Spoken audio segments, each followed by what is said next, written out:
अस्सलाम वालेकुम। अल्लाह पाक ने जब इंसान को पैदा किया तो इसकी बीमारियों का भी ख्याल रखा और इसमें एक ख़ुदकार मुदाफ़ाती निज़ाम पैदा कर दिया गया जिसको हम इम्यूनिटी कहते हैं। इम्यूनिटी का मतलब है कि जो भी इंसान के जिस्म में एलिमेंट्स आएँ,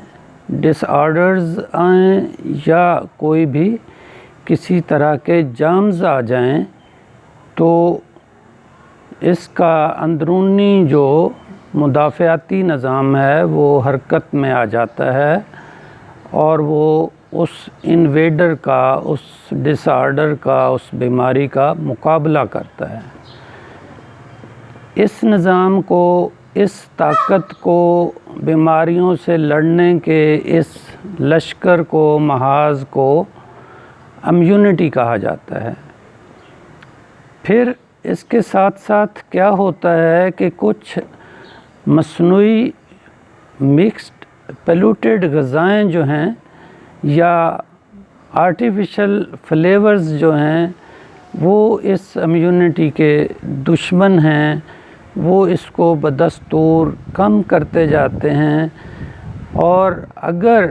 बीमारी के जरासीम का गलबा हो जाए तो इंसान बीमार हो जाता है। अगर मुदाफ़ाती निज़ाम जीत जाए तो वो बीमारी ख़त्म हो जाती है या उसके जरासीम इनएक्टिव हो जाते हैं। ख़्याल इस चीज़ का रखा जाए कि हम जितनी कुदरती चीज़ें खाएंगे, नॉर्मल ज़िंदगी गुजारेंगे, सादा ज़िंदगी गुजारेंगे, मौसम के मुताबिक एहतियात करेंगे, अल्लाह और अल्लाह के रसूल के बताए हुए तरीक़ से ज़िंदगी गुजारेंगे तो फिर हमारा इम्यूनिटी सिस्टम, अल्लाह पाक का ये बहुत बड़ा तोहफ़ा हमें बीमारियों से निजात दिलाने के लिए काफ़ी है। मैं बतौर ख़ास ये बात करूँगा कि जो भी हराम चीज़ें करार दी गई हैं, इस्लाम ने जिनको हराम कहा है, वो सारी की सारी इम्यूनिटी की दुश्मन हैं। उसके साथ साथ ये जो कोलाज़ हैं, ब्रायलर है, मसनूई फल और सब्ज़ियां हैं और एयर कंडीशन्ड लाइफ है, मेहनत ना करना है, तसहल पसंदी है, देर से जागना है, ये सारी चीज़ें हमारे इम्यूनिटी सिस्टम को किल कर देती हैं और हम बीमारियों के सामने बेयारो मददगार खड़े होते हैं जो हम पे हमला आवर हो के हमसे न सिर्फ सेहत छीन लेती हैं बल्कि ज़िंदगी की सारी दिलचस्पी, सारी रंगीनी ख़त्म हो के रह जाती है। हमारी ज़िंदगी सिर्फ़ हम तक महदूद नहीं है बल्कि इससे बीसियों लोग वाबस्ता होते हैं। अगर हमें अपने अपनों से प्यार है,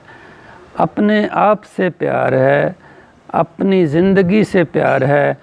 तो हमें अपना इम्यूनिटी सिस्टम बेहतर बनाना होगा,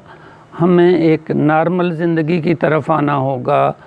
हमें अपने आप को सेहतमंद रखना होगा ताकि हम अल्लाह पाक का ना सिर्फ शुक्र अदा कर सकें बल्कि उसकी इबादत भी परफॉर्म कर सकें, दूसरे लोगों के काम आ सकें, लोगों में खुशियाँ बांट सकें और